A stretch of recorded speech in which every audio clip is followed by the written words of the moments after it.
Hello, dear people of the peoples of the earth. I hope that you're doing as good as possible. As I said in the previous video, which I recorded in Spanish, I guess that most of the ones who will be watching me at this point will already know who I am, but if you're not aware, my name is Jose Luis Alexis Rivera Luque. People tend to call me Alexis.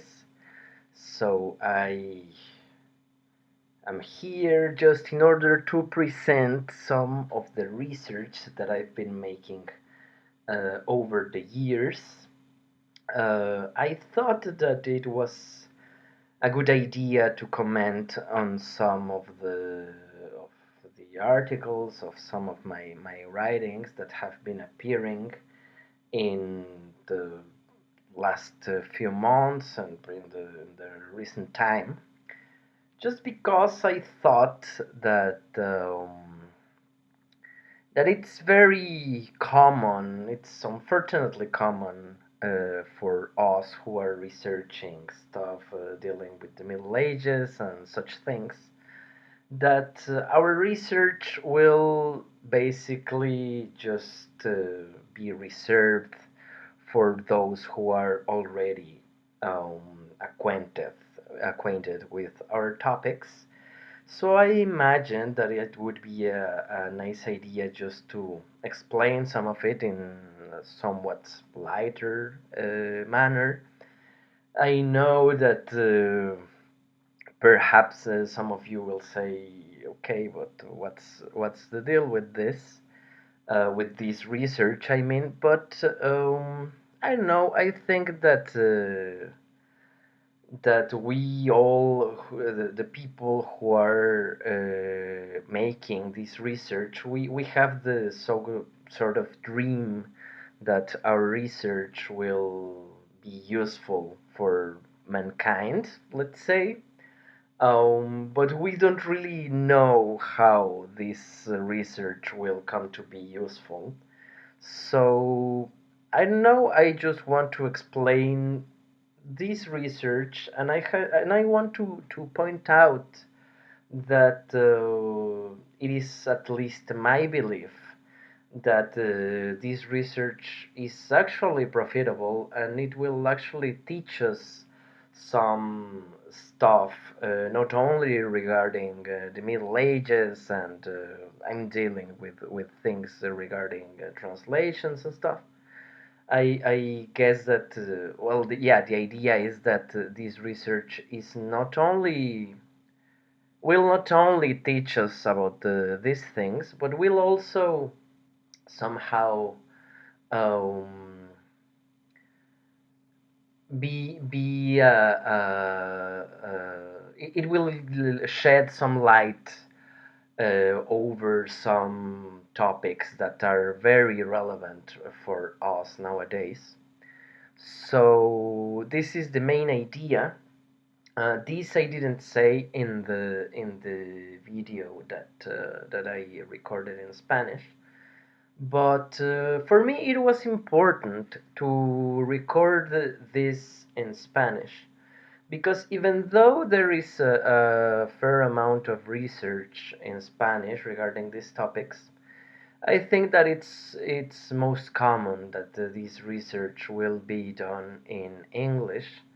And I think that to a certain extent, people who speak Spanish, we should also be mindful that even though it's very profitable and it's very useful to learn English in order for us to learn a lot more, obviously, the more languages we know, the more stuff we will be able to learn. But still, it is not entirely necessary, or at least it shouldn't be. We should be able to get as much information as we can, uh, regardless of what languages we speak. So it was important for me to record this in Spanish, But also, I think that recording some of this in English is very important because also, in spite of the fact that, like, for example, now I'm gonna speak about these encyclopedia entry that got published somewhat recently. It clearly is in English, so English speakers would be able to just read it and just to profit from it easily.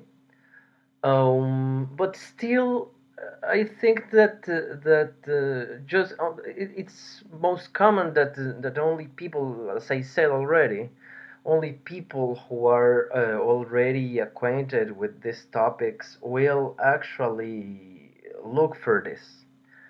And I think that it's crucial for us to to open this to a broader audience, you know, and it's very also important for us to take advantage of of of social media, of digital means, in order for us to, in order for this research to be more widely known. So anyway, I hope that this will be a series. I have the idea of making every other video both in English and Spanish. Clearly, I don't have like a script, so evidently I won't say the same stuff both in English and in Spanish. But still, so it would be profitable for people to actually know both languages in order to make the most out of it. But still, I think that this is very. I don't know. I think that we will profit from it, and in spite of how many people, be it just a few or be it like a large audience, I think that we will be able to profit from these ideas.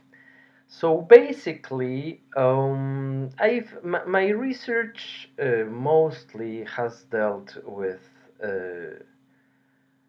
primarily with the translation of Islamic texts into from Arabic into Latin, and more than that. Well, yeah, I already said I was going to say that it has dealt with the translation of texts from Arabic into Latin, primarily Islamic, because there are lots and lots of translations from Arabic into Latin, but just a few of them are of Islamic texts, and I do believe that it's crucial for us in the political circumstances that we live in. It's crucial for us to actually understand Islam in general, but also to understand Islam in terms of the relationships between Islam and the so-called West. We can discuss these categories, whether they are useful, whether they actually exist, or whether they are just figments of our imagination, or just terms that allow us to kind of figure out what the world is about. But that's for another time. Um, I do believe that it's crucial for us, though, to understand the history of the relationships between, again, the Islamicate world and the so-called West. So this is primarily the topic, and if I actually succeed in making more of these videos, I think that it will become clear what my topics are, what my endeavors are, and what is ultimately the point like the broader point or the broader scope of this research, because it can there are a lot of details to this research, and sometimes one can lose the scope, or one can lose the actual real notion of what this is about, and one can lose oneself in the details of whether this thing was translated this way or that way. Um, but I hope that throughout these videos, I will be able to somehow clarify more clearly what the whole, like the broader picture of this research and of these endeavors is. So anyway, I'm gonna start with this. Like, the idea is that of course it would be very useful for you. Well, I'm not sure whether it would be useful or not. I will suppose that it would be somewhat useful for people to read this text, but the main idea is for you to be able to get the main points of this just by listening to me. So yeah, as some people probably know, but I will still say it, of course. Well, I studied classical philology in Mexico, and when it came the time for me to write my final paper of the bachelor's degree, I chose to study the first Latin translation of the Qur'an. I think that at some point it would be, I'm not sure whether it would be interesting, but no, I think that it would be to some extent, to know why I chose this topic. Basically, I had studied Latin and Greek, and I had also studied Arabic for some time. So when the time came, it just seemed like appropriate for me to delve into this thing of Arabic Latin translations of Islamic texts. So this led me to look into the figure of Robert of Ketton, who was the first translator. Well, he translated the whole Quran for the first time. And now that I hear myself speaking about the Quran, perhaps it would be also useful to explain what the Quran is and to give some insights into, yeah, what Islam is and stuff. But still, and I will probably do so, but I think that yeah, we have already some resources for us to actually find out what the Quran is. So anyway, Robert of Ketton was the one who produced the first full translation of the Quran. I hesitate because he was not the first translator of the Quran, like literally. We know of some other fragments translated before Robert of Ketton, but he produced the first full translation of the text into Latin. As you can see here, he was active like in the middle decades of the 12th century. And of course, I won't read this. It would make no sense. Well, perhaps in a sort of audiobook sort of thing, but not really. Um, so yeah, he was active in the mid decades of the 12th century. He was a Christian cleric, and as you can see there, he was a translator of Arabic works into Latin, active in the northern Iberian Peninsula. This is I will show now a map. I should have shown more this map in the Spanish version of the video. Perhaps I will consider at some point making subtitles, but no, that's just too much. He was active like in the northern Iberian Peninsula,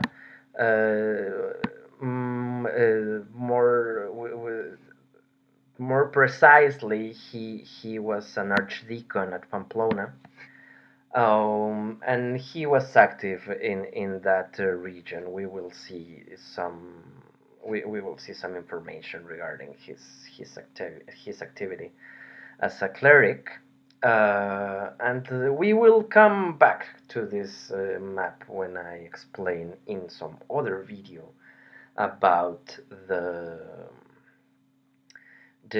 communities of translators that were active in the Iberian Peninsula. So yeah, let's go back to this entry. By the way, I didn't say this. This entry was published in the Encyclopaedia of the Qur'an Online, published by Brill, uh, like a top-notch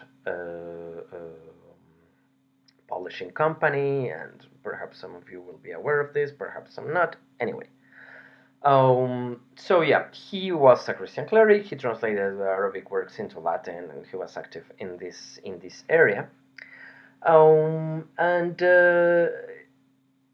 he is known, as you can see there, for producing the first full Latin translation of the Quran.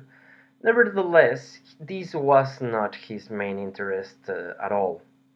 He was more interested in translating scientific texts from Arabic into Latin, scientific in this broad spectrum of what science means in the Middle Ages.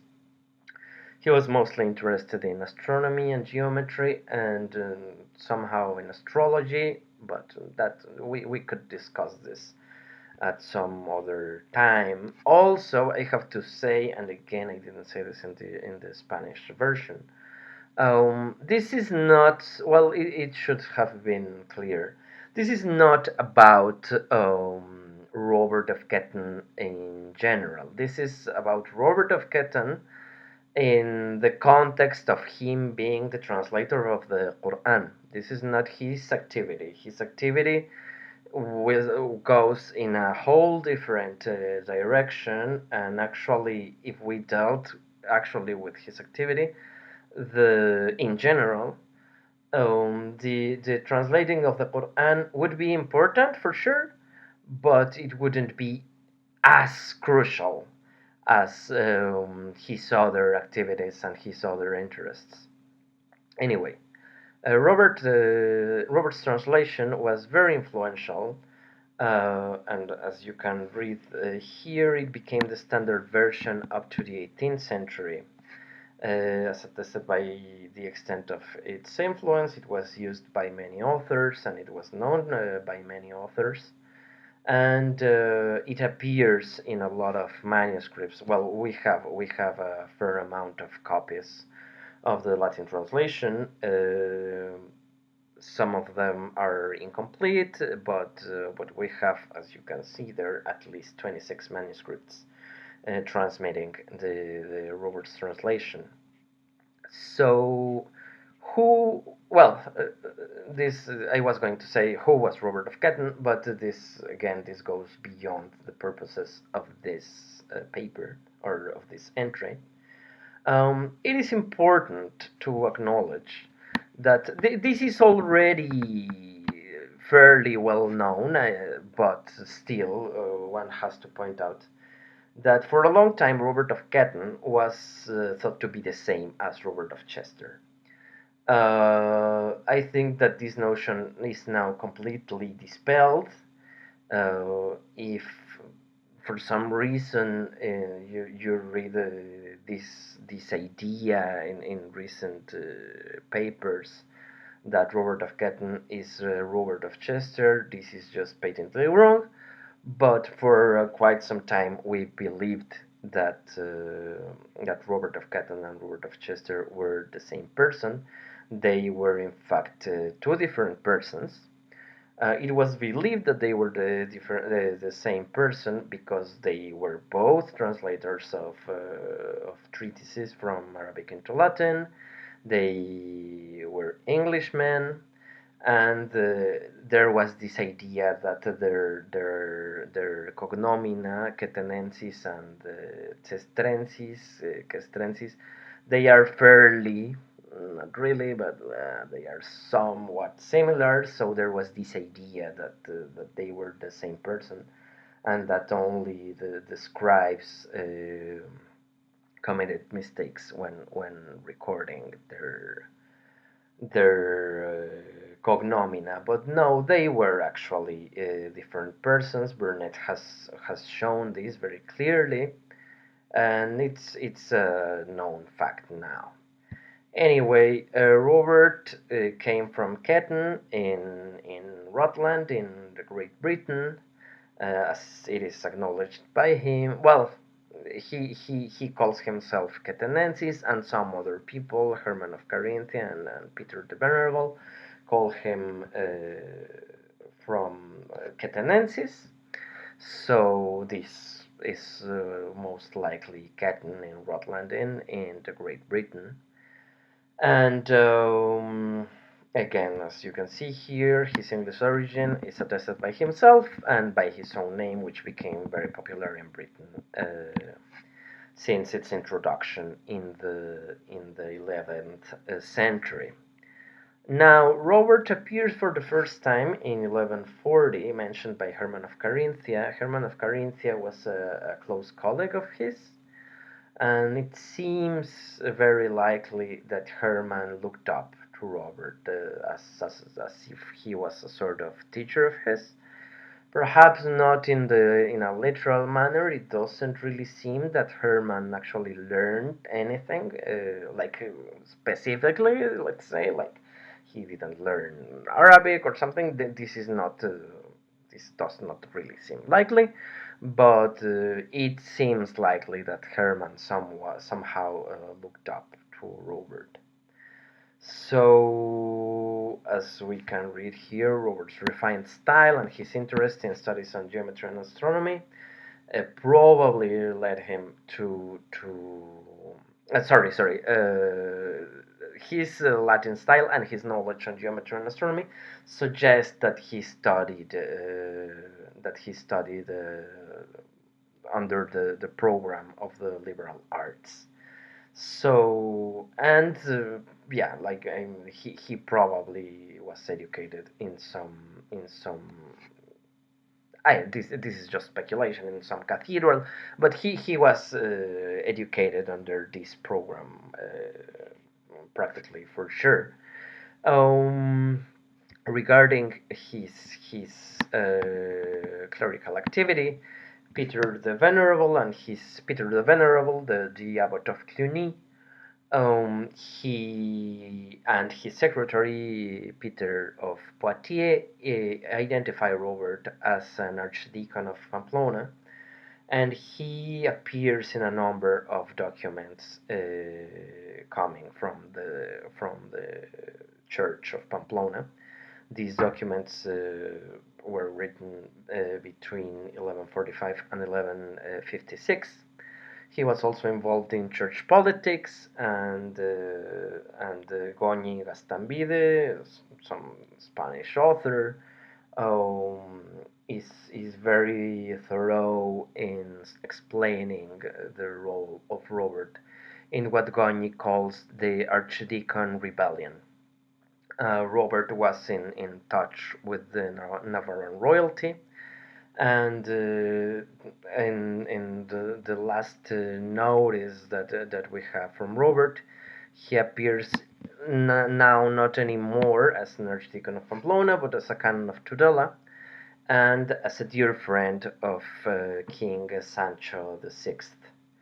And this is the last document that we have that speaks about Robert. Now, Robert, as I'm saying, he was mostly interested in translating scientific treatises, and he is not alone in his character. There was this somehow recurrent figure of, as I put here, there is this recurrent figure of a Latin scholar foreign to the Iberian Peninsula who traveled to the Iberian Peninsula and began to translate works from Arabic into Latin. This seems like a recurrent theme, so much so that we can find a number of authors who are evidence to this. Of course, Hugo of Santo, formerly known, as you can read, as Hugo of Santalla, Plato of Tivoli, Herman of Carinthia, and Gerard of Cremona, who was the most prolific translator from Arabic texts into Latin. One also should notice, and I will get in depth into this in some other videos, that these translators almost never worked in isolation, in the sense that they were somehow connected to other translators, to clerics. Like they formed sort of communities. We should not imagine like big communities with lots of translators. Perhaps I should make another video regarding this sort of idea of the School of Translators of Toledo. But I think that there should be some YouTube videos regarding this. It's not that there should be. There is, at least I just found recently a video touching upon this subject, so I will perhaps link it in the description or something. But anyway, they didn't work in isolation. And Robert, in particular, he was associated to Herman of Carinthia, and it should be interesting also to speak about Herman of Carinthia and his activity and more stuff. And Herman of Carinthia, in turn, he was in touch to Thierry of Chartres, who was the head of the so-called School of Chartres.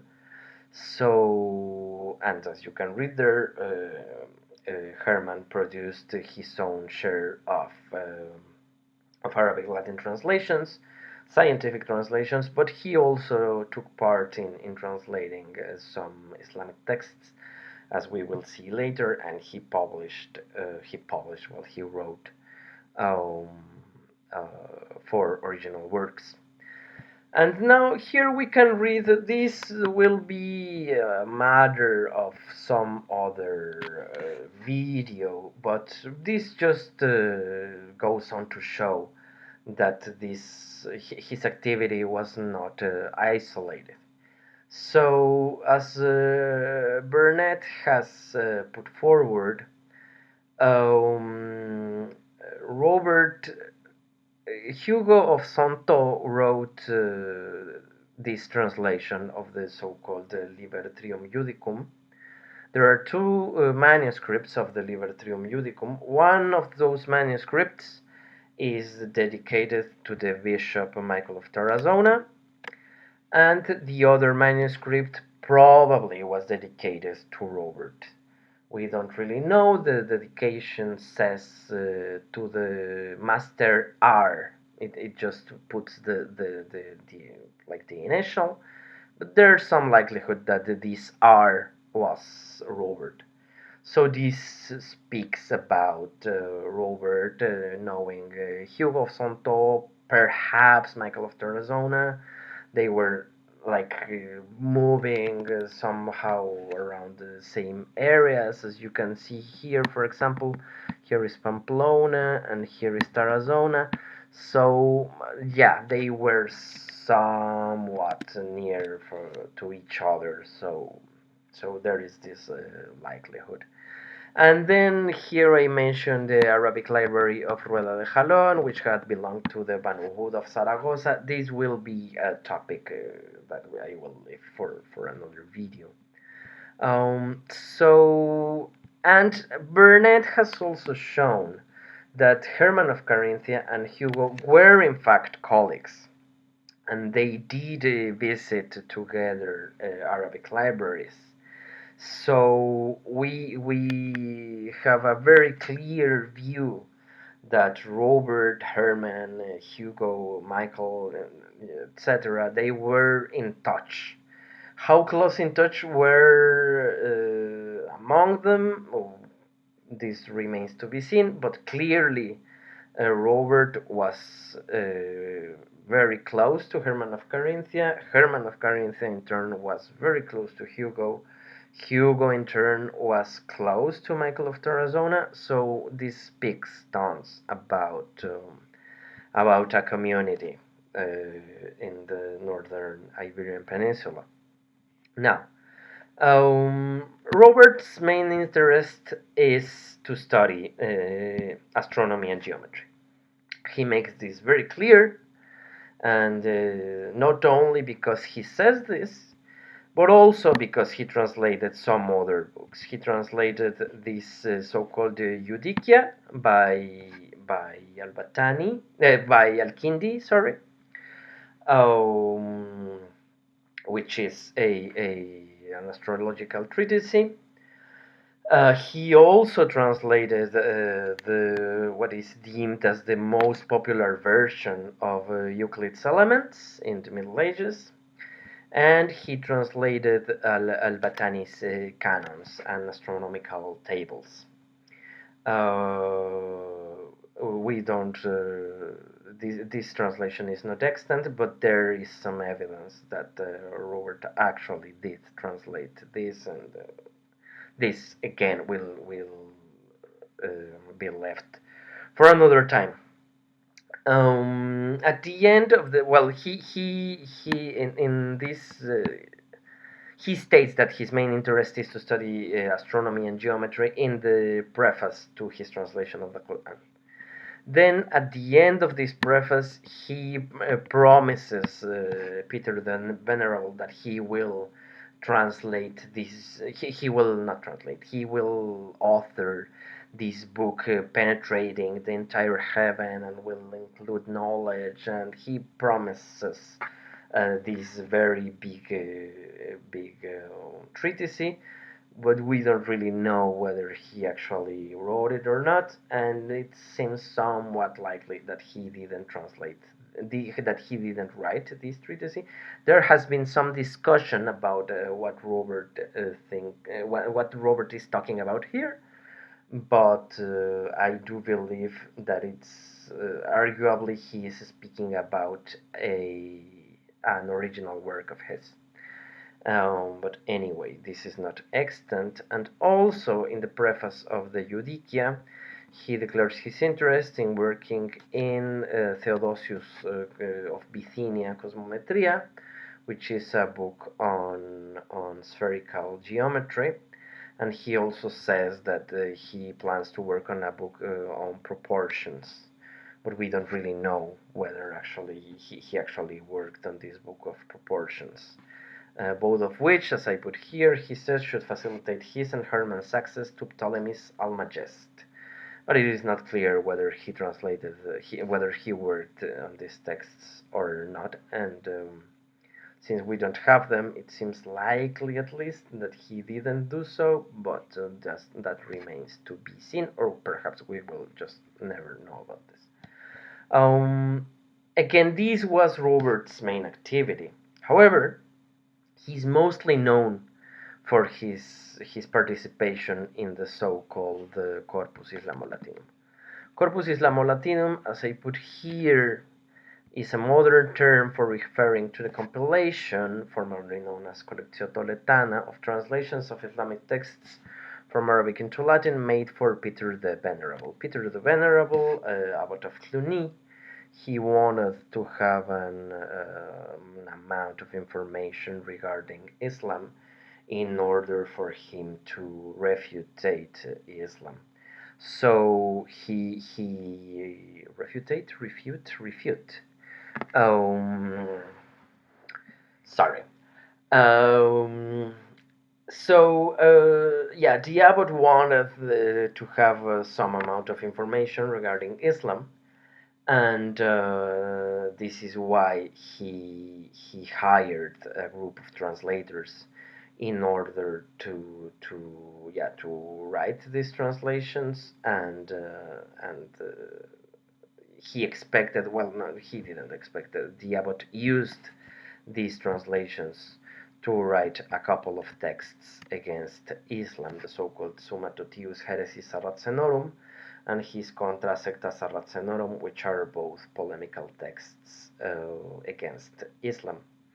Now, Robert translated for the corpus two texts. He translated the so-called with this title, which is not really flattering, Chronica Mendoza et Ridicula Saracenorum, like a really mistaken and ridiculous chronicle of the Saracens, and he translated the Qur'an, as we've said repeatedly. Now, these will remain for another time.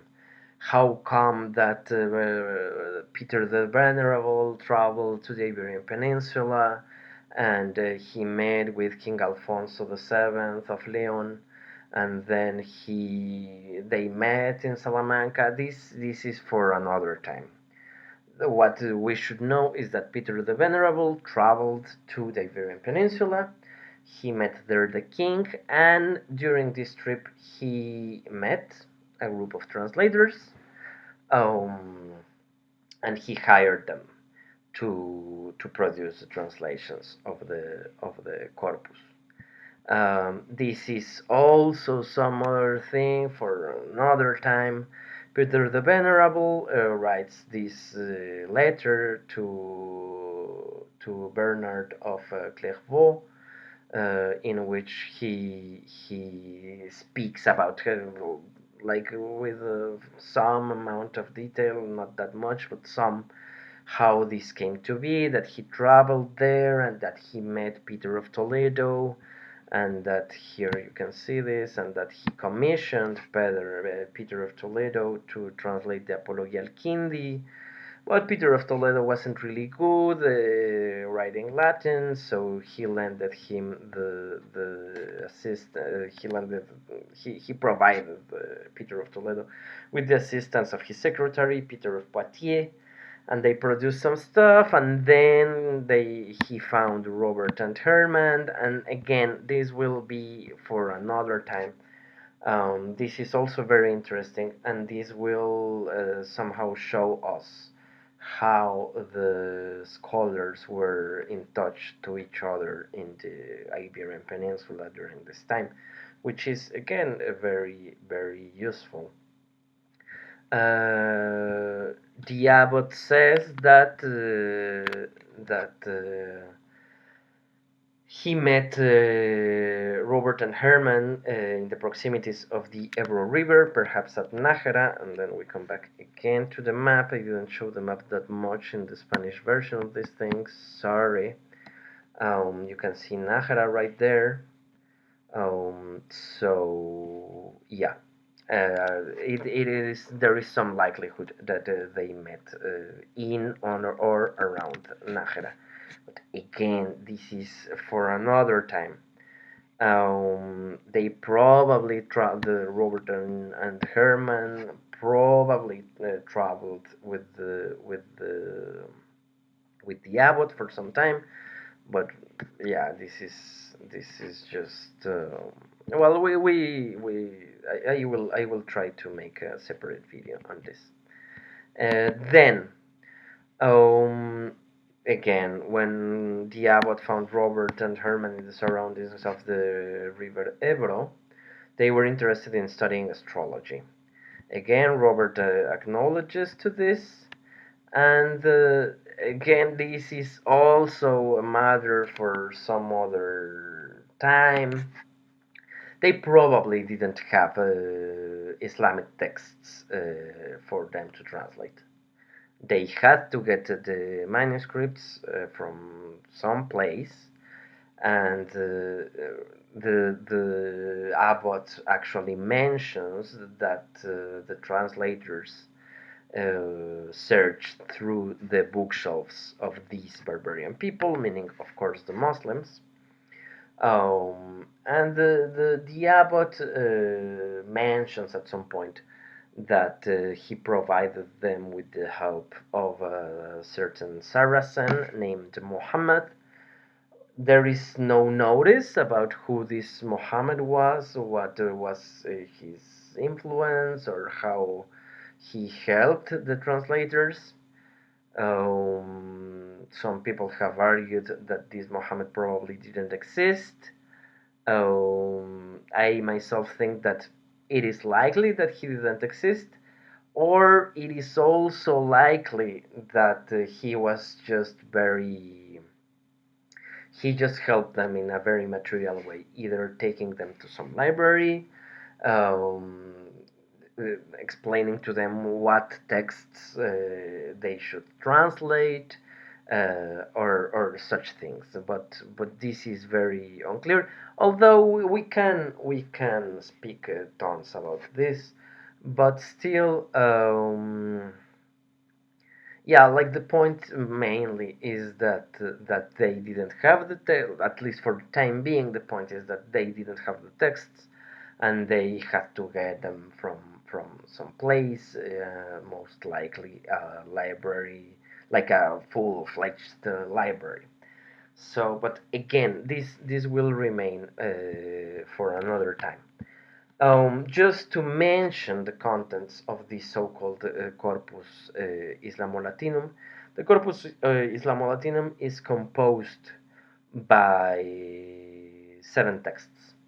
2 texts by the abbot, these Summa Totius Heresis, Ac Diabolice Secte Saracenorum Sive Ismaelitarum, which means like the compilation or the summary of the whole matters that are related to the heresy and diabolical sect of the Saracens or Ismailites. And this, we should speak again about Islam. I am really now considering making a separate video just speaking about what Islam is. But anyway, as I put there, it is a polemical summary of information about Islam. And this EPT, which stands for Epistula de Translazione Sua, which is this letter from Peter the Venerable to Bernard de Clairvaux, of Clairvaux, anyway. And these 5 translations: the Chronica Mendoza et Ridicula, which is a book of history; the Liber de Generazione Mahomet, which is a book of the biography of Prophet Muhammad; the Doctrina Mahomet, which is a book that explains, as you can clearly see, the doctrines of Islam; the translation of the Qur'an. Now that I see here, it says in the entry that Robert's Latin translation of the Quran is forthcoming in an edition by Martinez Gasquez and González Muñoz. Fortunately enough, the translation was already published, so I should perhaps contact Brill in order just to update this.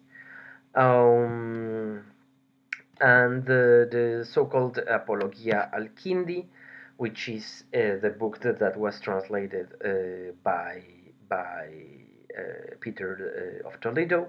Well, it's not a book; it's actually well, yeah, it's sort of book with 2 parts. A letter, most probably fictional, from a Christian. No, from the first one is written by a Muslim to a Christian, and the second one is much lengthier, and it's written from the Christian to the Muslim, where the Christian refutes the tenets of Islam. Then now we can go to Robert's translation of the Quran. Robert's translation of the Quran has some parts, let's say, or it has some texts. On one hand, we have, of course, the translation itself. We have a preface by Robert, where he speaks about a bunch of stuff. Perhaps the most important one for our purposes here is that he speaks about his translatological approach and about many other things. There is a set of glosses that accompany the translation, interlinear notes, and some other stuff that you can find in the manuscript, and an explicit. And this explicit, I think that I will write a paper on this. Contains a very thorough explanation of not an explanation, a very thorough dating of when the translation was finished. It has 4 reckonings. It was finished in the year of the Lord 1143, the year of Alexander 1403. Well, you can read this, but again, this I will leave for some other time because it is long and not that important here. Perhaps the only thing more important is that this basically points out to the fact that it was finished in 1143, perhaps before early April of 1143, but in general, yeah, perhaps during the middle months of that same year. But yeah, this will be um, this is subject of another video. There is also some idea of what the original exemplar of the translation look like. Yeah, about what was the original exemplar of the Quran from which the translation was made. Um, this is just too much. One would have to explain about the Quran. For people who are more acquainted, perhaps to some extent, to the divisions of the Quran and to the readings and stuff, this contains the exemplar that Robert used probably contained the Riwaya of Warsh, which is one of the, let's say, versions of the Quran, and one can notice this in the way that Robert divided his translation. But this is again for another time. The most important thing for us right now is how Robert translated. And Robert, the point is that Robert was very conscious of how he wanted to translate from Arabic into Latin.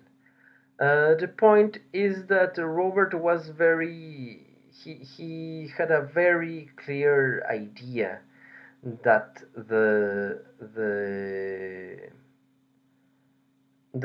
Arabic language was sufficiently different from the Latin one, so much so that he knew that he had to abandon the ideas about making literal translations. So Robert explicitly says, through a quotation of Herman, that it is a good idea to leave aside Boethius' literal approach and to somehow, as he says, to unravel the words in Arabic and to present them in a brief Latin style. He abandons the notion of literal translation, and he goes to translate in a manner where he will convey the actual meaning of the text without dealing too much or without worrying too much of being that of producing a translation that would be too mindful of the form of the Arabic text. So, as I put here, the most relevant testimony of his translatological ideas appears in the preface to his translation of the Quran. Here he speaks mostly about how to translate the Quran, but of course he gives some general ideas which very much are very similar to what I just said. He will change the text, he will change the form of the Arabic text in order for it to fit a proper Latin style. Now,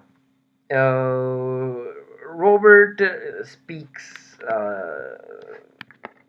somehow thoroughly, in my view, of what the problems are when translating the Quran. That's very important, and in my view, the translation of the Quran is complicated by three things, in his view: that the text is lacking in rhetoric elegance, which again is his view. Of course, he is not used to the style of the Quran. So yeah, for him this seems just a sort of sloppy text. Um, Also, he somehow has problems with the amount of what he deems relevant information. And also, the style of the Quran is very sententious. It's somehow sometimes it interrupts. It is one can divide it in fragments. Sometimes God will speak or will be sententious. Anyway, it would be nice to see the Quran just in order to understand what I'm saying here. But Robert seems to have sort of a hard time finding relevant information, and the Quran is disorganized. Again, this would be clearer if we actually took a look of the both texts one in front of the other. Perhaps this will be done in at some other time.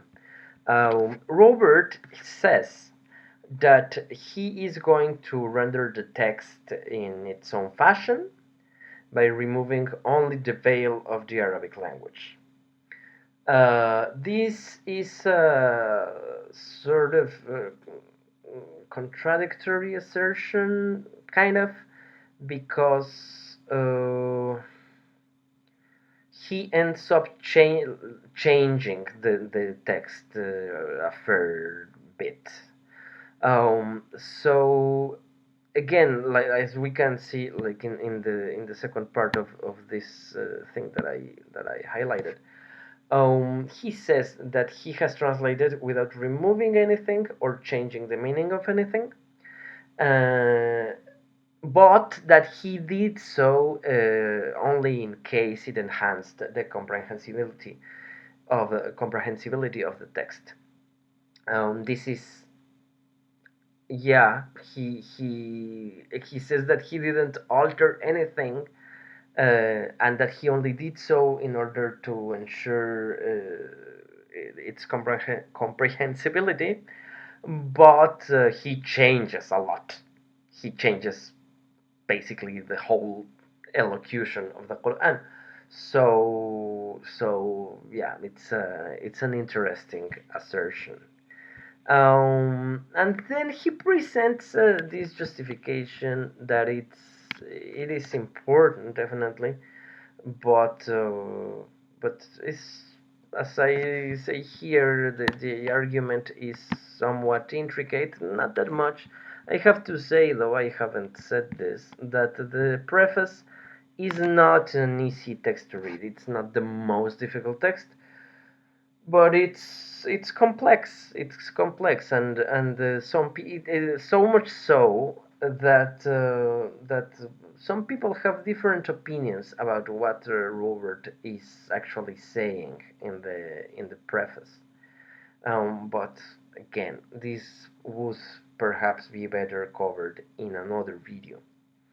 Basically, Robert addresses the possible criticisms of his translation, and he says, as I put here, if someone criticizes me, although perhaps justifiably, because of the wordlessness and disarray of the contents of words of this text, I beg them to desist. Know that I never intended to cover with flowers the poison or to bathe in gold a wordless and dismissible matter. The point basically is that what Robert is saying is the Quran is disorganized and it has wordless information. So I am giving you a highly elegant and highly articulated Latin text. But if you go in depth into the meaning of the text, you will find that there isn't really much there. So you might think that I'm trying to deceive you into thinking that there is something here when there is actually nothing. So you might think that I tried to hide behind something beautiful, something that it's not beautiful, something that is worthless and disorganized. But this is not my problem. I tried to explain it in Latin, in a good Latin, but if you go into the text and find that it is scanty in information and that it is lacking in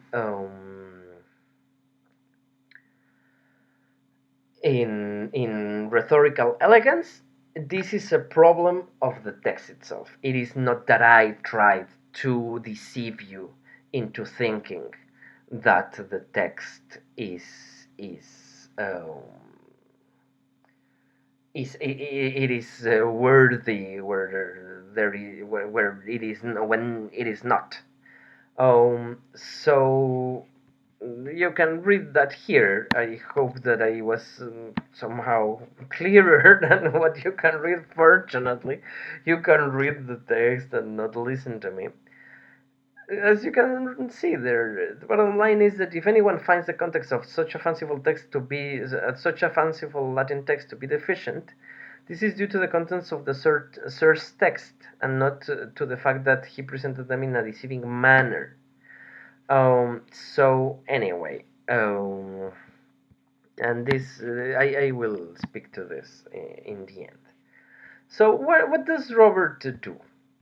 Robert tries to extract the relevant information of the original and to express it redistribute it in an elegant Latin style. So he takes the information, he reformulates it, and he puts it into Latin. Now, he omits an amount of information and that he doesn't deem relevant, or that he thinks that it doesn't help for the understanding of the text. He doesn't omit that much information, but he omits some amount, and he adds some other information. So this is practically it. He redistributes the information of the original in the translation. He omits some information and he adds some other information. Now I put this technical thing here. Basically, Robert, the Arabic language, for those of you who are not acquainted with it, the Arabic language has these procedures where you cannot really find you can mostly find independent sentences joined to each other by some particles that mean and, therefore, then. And you can understand these particles in many different ways. You can understand them in a causal way, or in a causal way, or you can understand them in many different ways. But this is mainly the thing that there are some other procedures.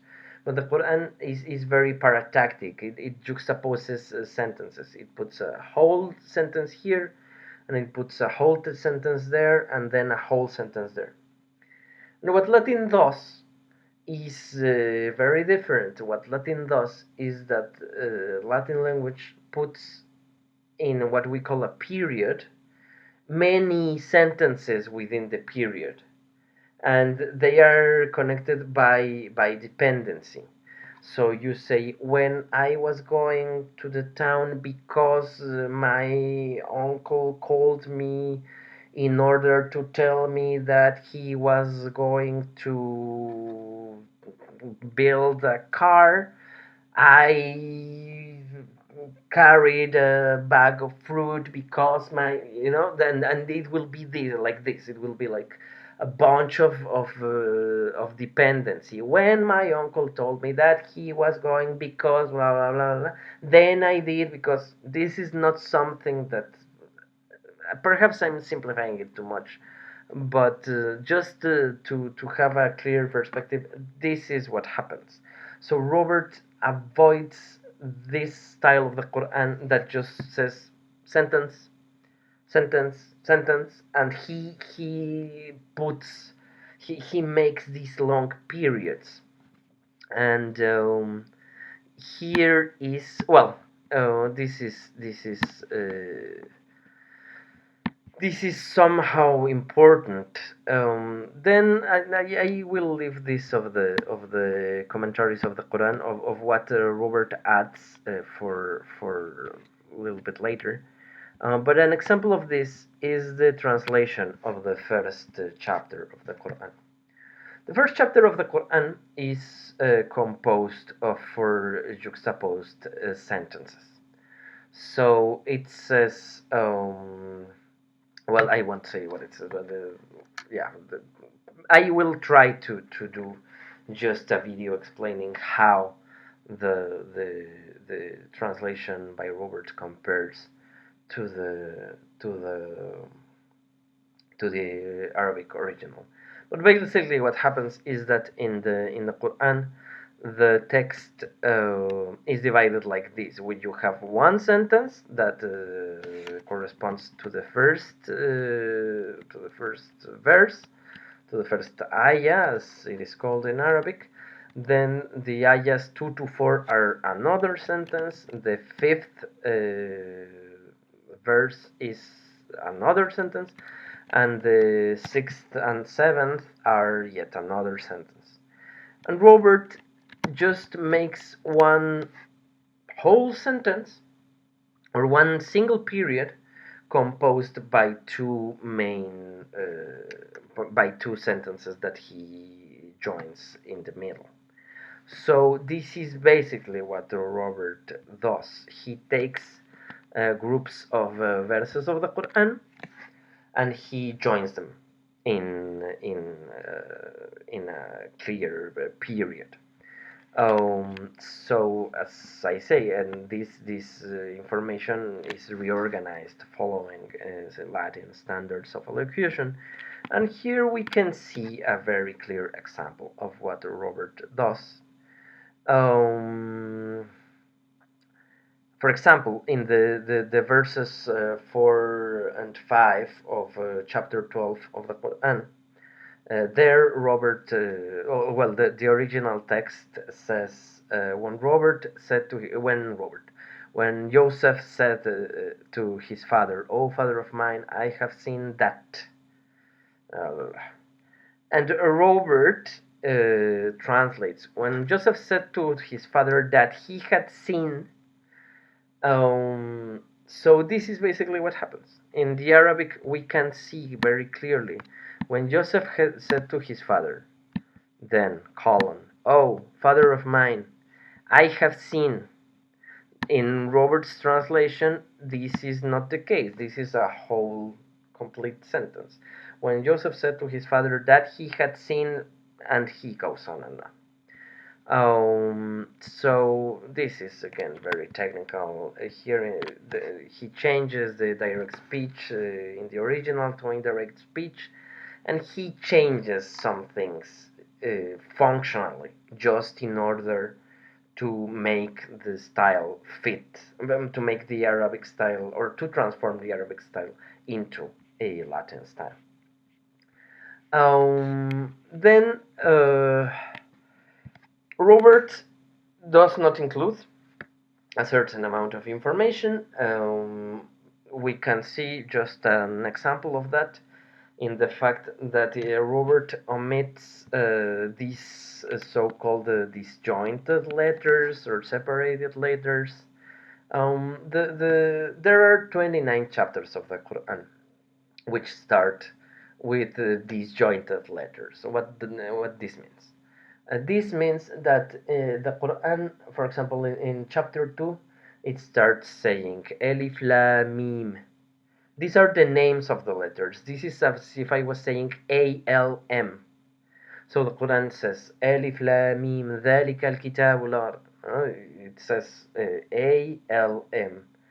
This is that is the book which, without a doubt, blah, blah. But these letters that appear at the beginning of these surahs of the Quran, they do have there is an amount of interpretations about what these letters mean, but all in all, when one sees these letters, it's not that they are conveying something strictly or crystal clear, let's say.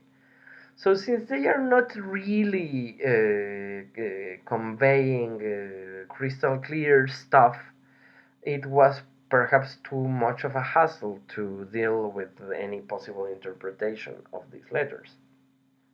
So Robert simply removed them.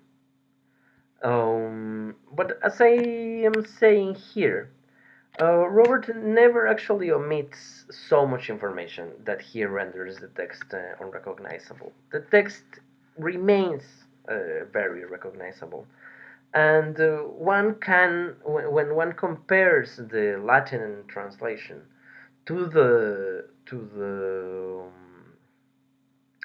Arabic original, one can find with with some easiness, not that much. It's somehow sometimes complex, but one can actually see that the parts one can see what parts of the Latin translation correspond to which parts of the Arabic original. Now, one of the most important additions by Robert is that Robert appears to have worked with Quranic exegetical material. What this means? As we know, these kind of texts of the Quran as the Bible, but another amount of texts we can think about the Iliad or the Aeneid or these great texts. There is an exegetical tradition of them. What this means, there is some literature that explains the content of these texts. So this happens in the Quran. In the Quran, there is a bunch of literature dealing with the meanings of the text of the Quran. So Robert clearly resorted to commentaries in order to inform his translation. It is possible that he resorted to this famous commentary by At-Tabari, or that at least he used a commentary which was somehow in line with the Tabari's exegetical tradition. One very well-known instance of Robert's usage of the commentary comes in his translation of the verse 31 of chapter 12 of the Qur'an. In this chapter, the Qur'an tells the story of Joseph, which appears in the Genesis, and again, this will perhaps be useful for another video. The fact is that in this verse in particular, some women look at Joseph, and they become they are astonished by Joseph's beauty. So they praised him, or they consider him great, or the Arabic verb is akbarnahu, which could be translated somewhat literally, to play with this idea of literal, as they deemed him great. But Robert translates this as they all menstruated.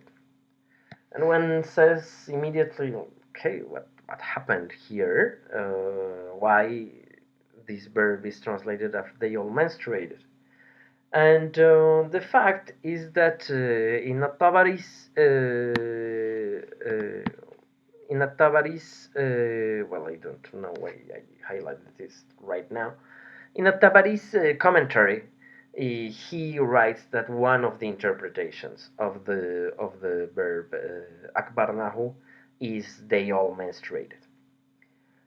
So Robert chose this interpretation of At-Tabari and put it in his translation.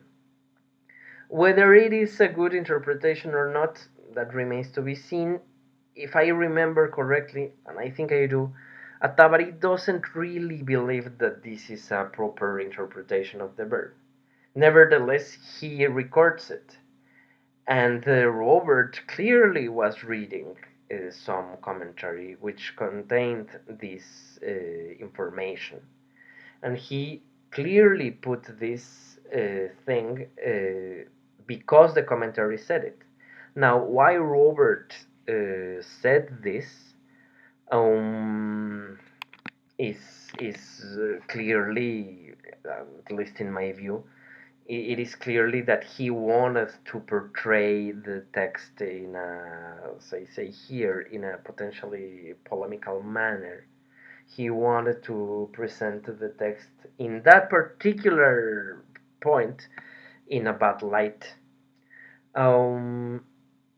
This should not tarnish, let's say, Robert's overall approach. Robert's overall approach is much more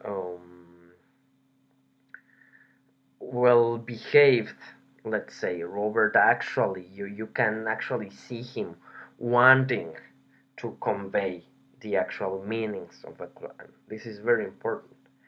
But in this particular case, he seems to have this other intention of portraying the Quran in a bad light. But this I will definitely do another video on this. Now we're almost at the end. Robert's method was criticized widely, and people for a long time didn't really even though it was a very famous tradition, and even though Robert, it was just a very famous translation. Many authors used it, and it was just like this. But many people complained about the translation. And many people spoke about it. The most thorough analysis of Robert's method came from Juan of Segovia, who wrote a translation of the Quran, which we do not have, but we do have his criticism of Robert's translation. And Juan of Segovia actually is very fair in his assessment. Later, people started doing ad hominem attacks against Robert, but this we will see in a bit. But Juan of Segovia, as we can see here, he praised Robert as a splendid rhetor and a poet. Certainly, Robert's style was on point. He was a great Latin writer, um, and Juan of Segovia notices this. Now, Robert Juan basically says many of the things that I've said now here. He acknowledges readily and immediately that Robert transformed the Arabic discourse in like the form of the Arabic discourse. He took it and put it in a Latin form. This is clear cut immediately. Then he changed the place of the elements from the original in the translation, and then he says he speaks about let's say uh, smaller scale techniques. He speaks about how he changes the meaning of words, he adds explanations, he removes some stuff, he changes the degrees of adjectives, adverbs. This is basically the thing. And actually, many of these things I've already said. But yeah, Juan of Segovia's criticism was very, very fair, actually. Then, well, I put it here. It was again a very famous translation. It was used by many authors. It was the first Latin translation of the Quran to be printed. It was known by Martin Luther and Philip Melanchthon. Martin Luther, actually, and both Martin and Philip, they both wrote prefaces to the translation. Some editions had a preface by Luther, some other editions had the preface by Melanchthon. And in spite of all of this, many people started complaining bitterly about Robert's translation. Marracci, for example, says that it is an unfaithful translation and that it should not be considered as a translation but as a paraphrase. Reland calls it the worst Latin version of the Quran. Sale says again that it deserves not the name of a translation. And even d'Alberni, already in the 20th century, as I put there, who wrote the seminal work for the modern study of Robert's translation, Madame d'Alberni does not really like the translation. She studies it quite thoroughly, but she doesn't like it.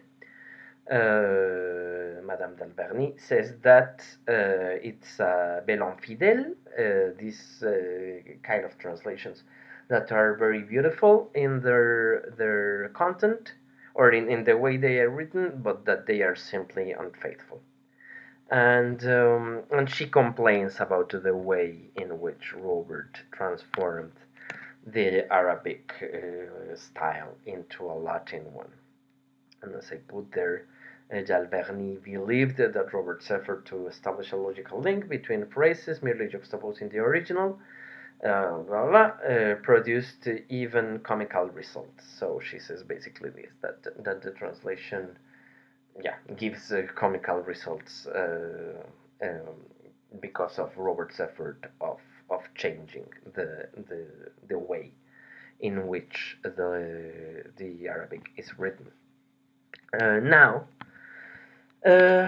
Nowadays we have a more nuanced approach to Robert's translation.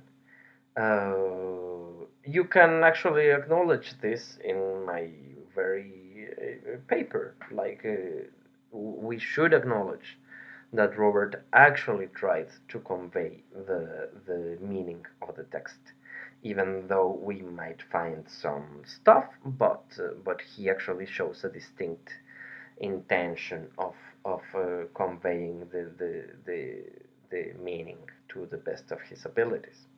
Actually, the very fact that he changes the Arabic allocution into a Latin one is precisely an evidence to this. It really shows very clearly that Robert was actually intending on presenting the text in a way that you as a Latin writer would actually be able to understand it.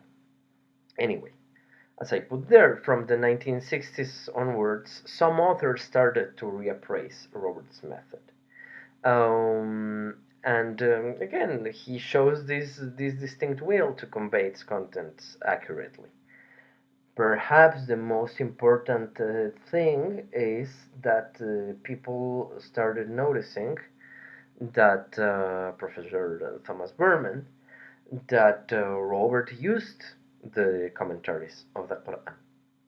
And this is clear evidence that Robert actually wants to solve stuff. He wants you to understand the text.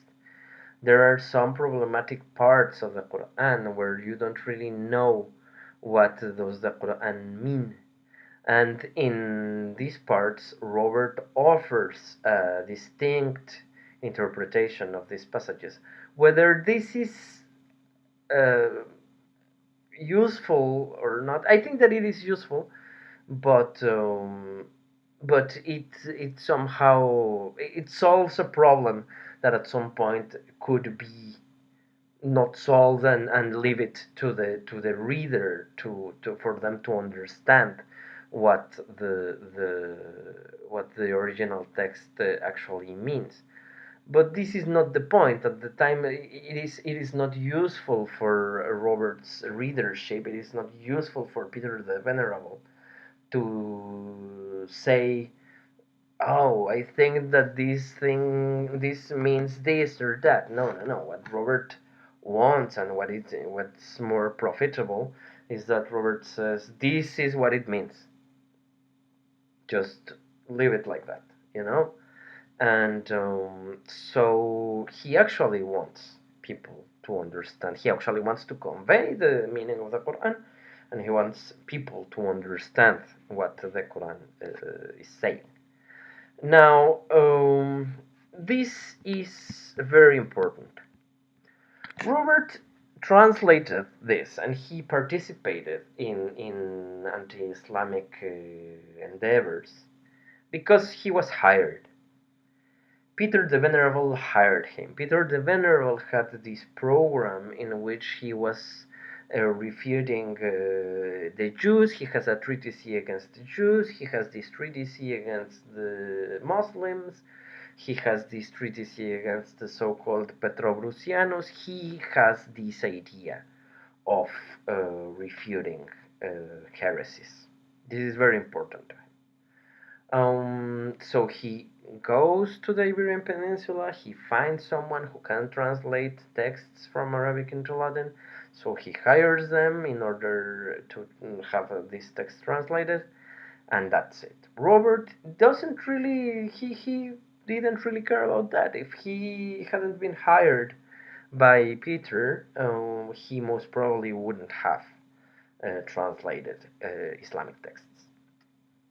So this is very, very relevant. As I put here, the Arabic Latin translators in Iberia during the 12th and 13th centuries, who rarely worked in isolation, only came to deal with Islamic texts at the request of high-ranking clerics with anti-Islamic purposes. This is very clear, and again, we can just follow out of more than 150 Arabic Latin translations made during that time, only 7 were of Islamic texts. Um, this speaks tons about the real intentions of the translators. They didn't really care about that. This is crucial because people have there is this narrative that we meaning people who were born in Christian societies, even whether it doesn't really matter whether we are Christian or not.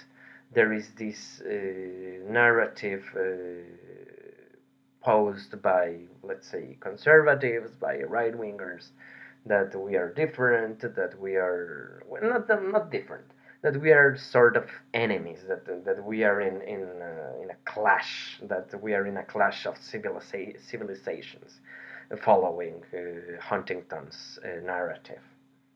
Um, but are we really? Not really, right? I mean, this is very clear. These translators, even in the context of the Crusades, even in the context where it was way more important for some people to fight heresy and to somehow draw this line, they didn't really care, at least in terms of approaching the texts and in terms of translating. They didn't really care. They wanted to obtain information, they wanted to learn, and they weren't keen in, oh yeah, let's translate the Quran in order to refute it. No, this idea didn't come from Robert. This idea came from Peter, and this is crucial, of course. Um, Again, these translations made for the Corpus Islamu Latinum were five of seven. The other two were made by Mark of Toledo, who translated the Quran for the second time, and who translated the Aqidah by Ibn Tumart. So again, this is what we have of Islamic texts. So this is basically the thing. The fact that this happened, as I say here, it shows that the translators were willing to go beyond their cultural bias in order to obtain valuable knowledge on many different fields, coming from a source marked by the sign of heresy. I am now noticing that I missed the article in marked by sign of heresy. No, marked by the sign of heresy. Anyway, I digress. They had they were willing to go beyond their own bias. Um, the translators, however, had to adapt to new literary and scholarly forms. This is patent enough. There were many things that they weren't used to the style, they weren't used to the contents, and this is a matter for another discussion. How the medieval scholars started modifying sort of their view on the sciences, on what the sciences are, based on the knowledge they got from Arabic texts. This is crucial. Um, and yeah, this is pretty much the thing. This last sentence is just to round up the matter, because again here we are talking mostly with reference to the translation of the Quran. So Robert's method for translating the Quran shows that he actually intended to convey, to the best of his abilities, the meaning of the text. And this is it. Uh, Perhaps I should stop here, because I think that this video is already longer than the Spanish one. Um, it is for why is this important to me? For me, this is important because I as a person, and as if I allow myself to call me with this name. For me, as a scholar interested in matters of Islam, it is crucial that we understand each other. It is crucial that we, coming from non-Islamic countries, from non-Islamic communities, it is crucial that we open our eyes to this other part of the world, to this other world view, to this other interpretation of things.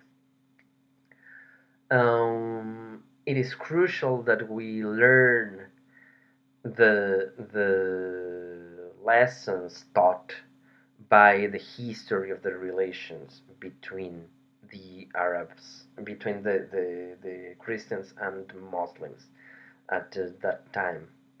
We can see here clearly, but we will be able to see it more clearly later with other videos. But we see here that we are still having this sort of the two voices. We have the voice of the people who are vouching for some struggle. Let's say we have the voices of people who are saying, Muslims, they are heretics, and they are heathens. We should just refute them, and we should just convert them to Christianity, or we have to fight them. And we have the other side, which is the side I'm in, where people say, I don't really care. I want to understand them. I want to learn from them. I want to exchange. I want to learn, and I want to teach what I have learned. This is basically the thing. It is crucial for us, for example, to understand how these um, translators actually learned Arabic. It is likely, of course, that they learned Arabic from Christians speaking Arabic, but it is also very likely, and perhaps more likely, that they were somehow in touch with Islamic communities. We don't really have, for example, we do have the notice of some Mozarabic authors. There's been the suggestion, for example, that this Mark of Toledo was of Mozarabic descent, so probably his native language was Arabic. We're not sure, and I'm not really remembering this information completely clearly right now. But no, the translators were Christian. It would have been if there were many Arabic speaking Christians interested in this stuff, we would have had them translate a lot more, but we don't. We have these Christians translating. So they were. This is the other voice. This is the other voice. This is the voice of. I won't say the voice of friendship, because this perhaps is too far fetched. But this is the voice of understanding. This is a voice that does not say away with these heathens. This is a voice that says, I don't really care. I want to learn astronomy. So this I will delve a lot more into this, but for the time being, I'm going to stop.